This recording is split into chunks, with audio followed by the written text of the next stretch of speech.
हमारा लॉयर ही हमारा नहीं है, दुबे त्रिपाठी शर्मा गुप्ता है, तो कैसे लड़ेगा, है ना।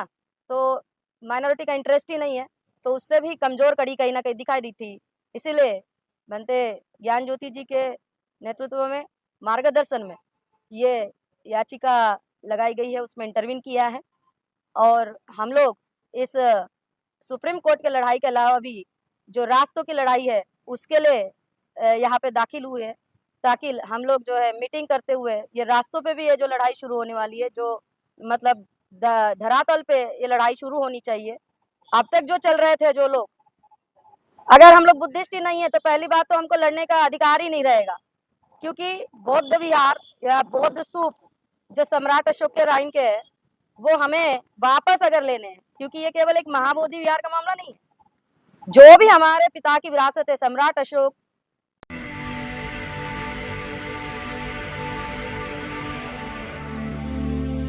सर्वप्रथम हमारे सभी बुद्धिस्ट बहुजन मीडिया को जय भीम, नमो बुद्धाय, जय भारत, जय संविधान। आज सुप्रीम कोर्ट में 30 तारीख को ये महाबोधि महाविहार केस का हियरिंग था, और इस पिटीशन में अब हम लोगों ने भी इंटरवीन लगवाई है। हमारे वंदनीय आदरणीय पूज्य भंते ज्ञान ज्योति जी महाथेरो, इनके नाम से ये इंटरवीन किया गया है।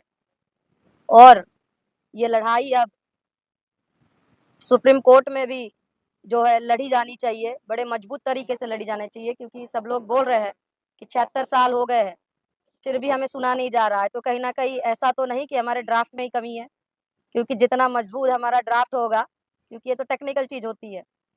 दूसरी और एक बात हम लोग देखेंगे कि अब तक जो वकील लोग लड़ रहे थे, अगर हम सच में सुप्रीम कोर्ट के डॉक्यूमेंट पढ़े तो हमें दिखेगा कि हमारा तो इंसान लड़ ही नहीं रहा था, क्योंकि हम लोग कोर्ट में याचिका दायर कर रहे हैं, हमारा जो वकील होगा वो लड़ेगा, और जब हमारा लॉयर ही हमारा नहीं है, दुबे त्रिपाठी शर्मा गुप्ता है, तो कैसे लड़ेगा, है ना। तो माइनॉरिटी का इंटरेस्ट ही नहीं है, तो उससे भी कमजोर कड़ी कहीं ना कहीं दिखाई दी थी। इसीलिए बनते ज्ञान ज्योति जी के नेतृत्व में, मार्गदर्शन में ये याचिका लगाई गई है, उसमें इंटरवीन किया है। और हम लोग इस सुप्रीम कोर्ट के लड़ाई के अलावा भी जो रास्तों की लड़ाई है उसके लिए यहाँ पे दाखिल हुए हैं, ताकि हम लोग जो है मीटिंग करते हुए ये रास्तों पे भी ये जो लड़ाई शुरू होने वाली है, जो मतलब धरातल पे ये लड़ाई शुरू होनी चाहिए। अब तक जो चल रहे थे जो लोग, अगर हम लोग बुद्धिस्ट ही नहीं है तो पहली बात तो हमको लड़ने का अधिकार ही नहीं रहेगा, क्योंकि बौद्ध विहार या बौद्ध स्तूप जो सम्राट अशोक के राइन के है वो हमें वापस अगर लेने हैं, क्योंकि ये केवल एक महाबोधि विहार का मामला नहीं है, जो भी हमारे पिता की विरासत है सम्राट अशोक महान ने जितने भी विरासत बौद्धों के लिए बनाई वो तमाम बौद्धों की विरासत है, और उस पर अनकंडीशनली हमारा अधिकार।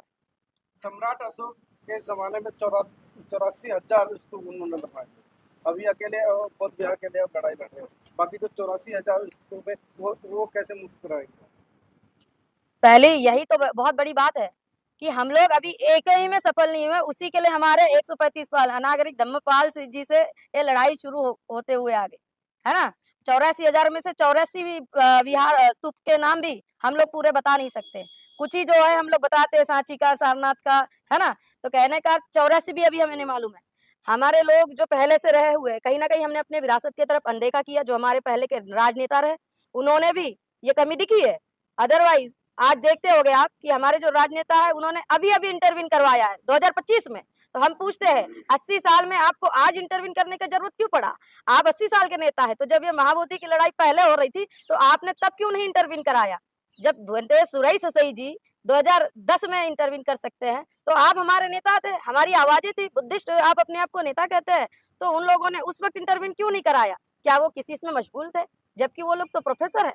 तो हम चाहते हैं कि ऐसी जो चीजें अनदेखा हुई, और हो सकता है किसी चीज की कमी भी हो, आज तो हमारे पास मीडिया है ना, तब हमारा मीडिया भी नहीं था। अभी भी हम लोग देख रहे हैं तो महाबोधि की लड़ाई कोई नेशनल मीडिया नहीं दिखा रहा। 76 साल पहले एंट्री कर गए थे बोध गया में मनुवादी लोग, शिवलिंग बना दिया है छोटा सा, उसमें आप 76 साल ऐसी सहन करते चले गए। अब 5-6 महीने से हम देख रहे हैं, आप आंदोलन कर रहे हैं। कितने दिनों आप चुप रहे? 76 साल तक आंदोलन नहीं किया आपने जिन बड़े जिन पैमाने पर। जिन लोगों ने आंदोलन की शुरुआत की थी, अब सब लोग जानते हैं। बंटी सुरई ससई जी अभी अभी इन्होंने कहा, निगम जी ने कहा, हमारे भंते जी ने कहा कि जिन लोगों को कुछ मिल गया और ये आंदोलन, अब वही चीजें कहीं दिख रही है। आंदोलन हमारा बोध गया में होना चाहिए, बोध गया हमारा जगह है। अब जब जमीन वहां है, पानी हम महाराष्ट्र में देंगे तो जमीन में फसल उगेगी क्या? ये कितना बड़ा प्रश्न है, पता नहीं। ये तो गाड़गे बाबा बताते थे, हमारे आपके महाराष्ट्र के संत गाड़गे बाबा कहते थे कि जमीन जहाँ वही पानी देना चाहिए। अगर नदी किनारे पानी डालने से हमारी जमीन को पानी नहीं जाएगा। अभी मौका लेकिन भी वहाँ अच्छा तो है कि लाठीचार्ज कर चुनाव दी है। थी ना बिहार पुलिस, वहाँ पर भगा दिया था। एक विनाचार्य जी जेल चले गए थे। देखिए, वो कॉन्स्पिरेसी वाला मामला है। कुछ चीजें हमको याद रखना चाहिए कि हमारे जो अपोनेंट है, जो उसको हथियाए हुए है, वो कोई आसान लोग थोड़ी ना है। उनकी व्यवस्था है भाई, आपकी व्यवस्था है क्या? हम तो व्यवस्था भी नहीं भेद पा रहे हैं। हमारी सम्राट अशोक की व्यवस्था लाने के लिए तो महाबोधि का मांग की जा रही है एक तरह से।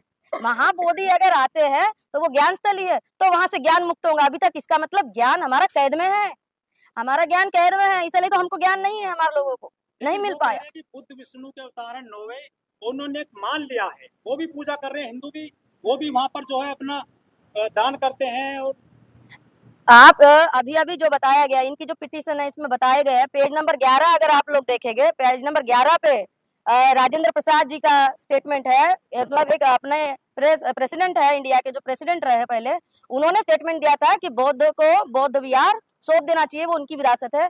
क्या आपने कभी सुना था ये? आप बताइए, आप मीडिया वाले, मैं आप ही से पूछना चाहती हूँ। मैं तो मीडिया वाली नहीं हूँ, लेकिन आप मीडिया वाले, तो आपका सब पे नजर रहता है। बताइए, क्या आपने कभी सुना था कि प्रेसिडेंट ऑफ इंडिया, जो फर्स्ट प्रेसिडेंट ऑफ इंडिया था राजेंद्र प्रसाद जी, उन्होंने स्वयं कहा कि बौद्धों को बौद्धों की विरासत सौंप दी जाए, महाबोधि महाविहार बौद्धों को दे दिया जाए? क्या उनको किसी भी बड़े मीडिया ने दिखाया?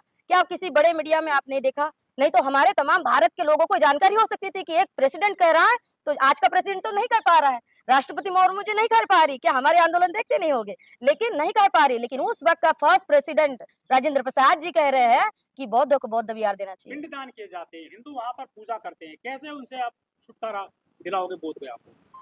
बीटीएमसी एक्ट को स्ट्राइक डाउन करके ही ये चीज की जा सकती है। अभी उनको केवल मान्यता दी थी, उनको वैसे तो देना नहीं चाहिए, पिंडदान नहीं करना चाहिए, केवल पूजा पाठ करने का वो दिया गया था, क्योंकि पहले से ये लोग वहां पे कुछ करते आ रहे थे, जैसे महंत गिरी का जो नाम लिया जाता है ना, तो ये पहले से कुछ ट्रेडिशन वहां पे फॉलो करते आ रहे हैं। मैंने पहले कहा कि हम लोगों ने तो अनदेखा किया था। अनागरिक धम्मपाल बाहर से आए ना, हमारे लोगों ने शुरू की थी, ऐसी कोई लड़ाई है क्या? नहीं ना। मतलब अनागरिक धम्मपाल को पता चला, तब वो लड़ने आए।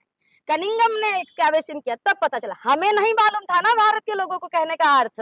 तो दोनों में बहुत बड़ा डिफरेंस है। आज हमें हमारा इतिहास पता चला है, जब पता चलेगा तभी बाप का विरासत मांगने का बेटा वो करेगा। जब पता नहीं रहेगा कि बाप का क्या घर है, क्या खानदान है, क्या विरासत है, तो कैसे लड़? आज पता है, आज हम अपनी विरासत मांगेंगे और उसके ऊपर पुख्ता जो दावा करेंगे। अभी 9 जो मेंबर है, हम्म जो मतलब उसमें 50 से भी कम 4 बुद्धिस्ट हैं, बाकी 5 मनवादी मान के खाते हैं। मगर क्या वो 9 मेंबर हटाने की बात हो रही है? अगर हटाने की बात हो रही है तो आपकी तरफ से वो 9 मेंबर कौन होंगे?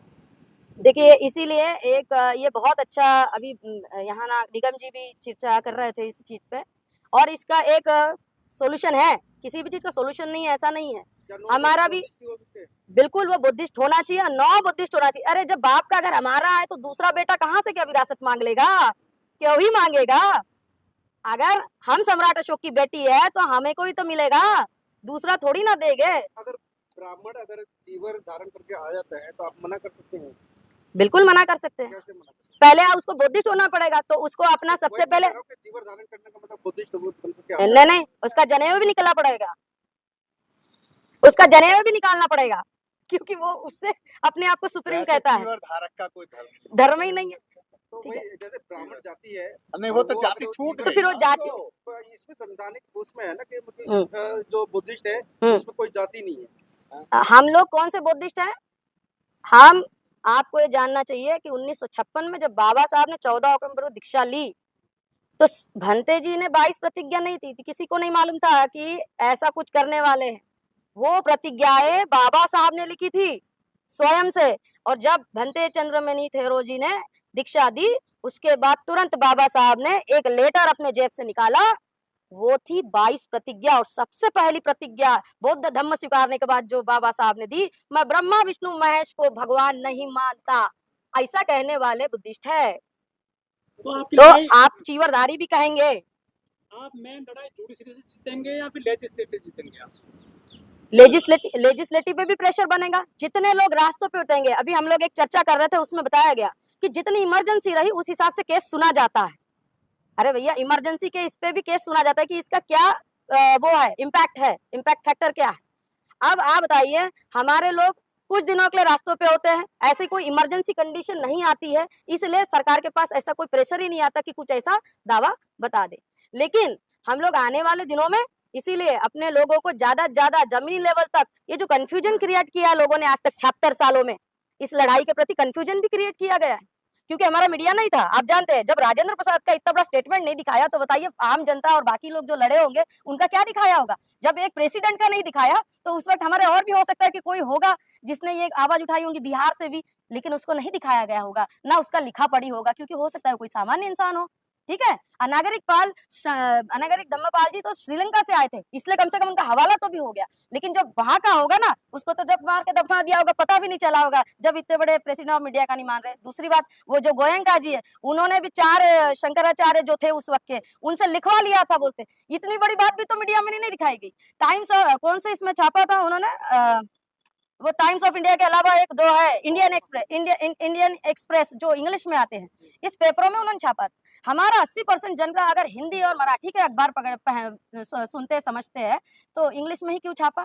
क्या केवल इंग्लिश ही मीडिया होता है? जब 80% बहुजन है, तो उनके लिए भी न्यूज में ये छापना चाहिए था, ताकि हमारे बहुजनों को मैसेज पता चल जाता कि जो लोग आज हमारे साथ विरोधक बन के उसके ऊपर हथिया के बैठे, वो लोग खुद बोल रहे हैं उस वक्त के शंकराचार्य कि भाई ये दे दो इनको, ये बौद्ध की विरासत है, इनको दे देना चाहिए। ये उन्होंने भी लिख के दे दिया। अब आप बताइए, जो बीटी 1949 का जो विरोध हो रहा है, तो उसके बदले कौन सा एक्ट लागू होना चाहिए? बीटीएमसी का मैनेजमेंट एक्ट है, उन्होंने कहा है कि सुप्रीम कोर्ट इसको पूरा रिपील नहीं करा। रिपील करना हो तो हमको जिसने वो बनाया है उसके असेंबली में जाके मतलब ये कर सकते, जो उन्होंने कहा लेजिस्लेचर का मामला है, और अगर कोर्ट उसे करेगा तो उसे स्ट्राइक डाउन करेगा। मतलब उसमें से जो चीजें गलत है, जिससे हमारे फंडामेंटल राइट्स वो हो रहे हैं, जैसे हमारे फंडामेंटल राइट जो आर्टिकल 25 से 29 है, जो धार्मिक अधिकार है, वो ब्रीच किए जा रहे हैं। अब वो ब्रीच नहीं होना चाहिए, वो अधिकार जो उस एक्ट में दिया हुआ है, तो वो वाली चीजें वहां से गायब कर दी जाएगी। एक्ट के अंदर में जो अधिकार है उसे लागू नहीं होना हाँ हाँ हाँ, बिल्कुल बिल्कुल, नहीं, उस एक्ट के अंदर नहीं, मतलब जिसके थ्रू उनको वहां पे हमारे अधिकार ब्रीच करने का मौका मिल रहा है, जैसे हमारे भावनाओं को ठेस पहुंचाने का। जैसे आपने कहा कि वो आप आके पिंडदान कर रहे हैं, जब वहां पे ये चीजें ही अलाउ नहीं होंगी तो वो वहां घुसेंगे ही नहीं, है ना, क्योंकि वो हमारे मेन जो धार्मिक प्रोविजन है उसको ट्रबल कर रहे हैं। तो ये जो मामला है कॉन्स्टिट्यूशनल है, और अगर हम लोग सुप्रीम कोर्ट में इसलिए गए हैं कि ये जितने दावे स्ट्रॉन्ग तरीके से पेश किए जाएंगे, तो आप समझिएगा आपकी लड़ाई धरातल पे तथा लीगली दोनों तौर से मजबूत हो रही है। और इसमें कोई दौरा नहीं कि महाबोधि मुक्त जो महाविहार है, हमारा स्तूप है, सम्राट अशोक के 84,000 में के स्तूप है, हमारे तथागत बुद्ध की ज्ञान स्थली है, उसके ऊपर सबसे पहले बौद्धिस्टों का अधिकार है, और वो बौद्धिस्टों को आप समझिए मिल गया। भंते ज्ञान ज्योति जी ये महाथेरो है, और मुझे लगता है भारत में सर्वश्रेष्ठ ऐसे भंते मैंने देखी नहीं है आज तक, जो 24 डेज या मतलब 12 महीने जो अपने बुद्ध के जो उनका विनय है उसके ऊपर चलते हो। ठीक है, बाकी भंतों को मैंने नहीं देखा। अभी हम भी, मुझे 12 साल हो गए, मैं इस सोशल फील्ड में हूँ। ठीक है, और पूरे देश में चलती हूँ, चाहे राजस्थान हो, गुजरात रहो, कहीं रहो, तो हम चलते हैं और देखते हैं। और जो कुछ स्क्रूटिनाइज मैंने किया उस पे से मुझे लगा कि लड़ाई लड़ने के लिए भी बेदाग चेहरा, चरित्र अच्छा और अच्छे उम्दे विचार और संघर्ष त्याग वाला इंसान चाहिए रहता है। नवेला न वाला इंसान नहीं लड़ सकता है। और ये संघर्ष और त्याग भंते सुरई सही के बाद अगर कोई है, तो अगर भंते ज्ञान ज्योति जी है। अभी तो निसर्ग के सामने हर कोई हतबल है ना, तो निसर्ग का मामला कभी भी बन सकता है। उससे पहले हमारे बुद्धिस्ट ऐसे संघर्ष त्याग वाले भंतों को हमने सामने लाना पड़ेगा, ताकि और कोई फिर अपने ऊपर ऐसा दूसरा मामला बैठा के इस आंदोलन को शांत ना करे। और भंते ज्ञान ज्योति के इसमें हम लोग ये लड़ाई लड़ेंगे और जीतेंगे भी, यही मैं आपसे आह्वान करती हूँ। धन्यवाद। हमारी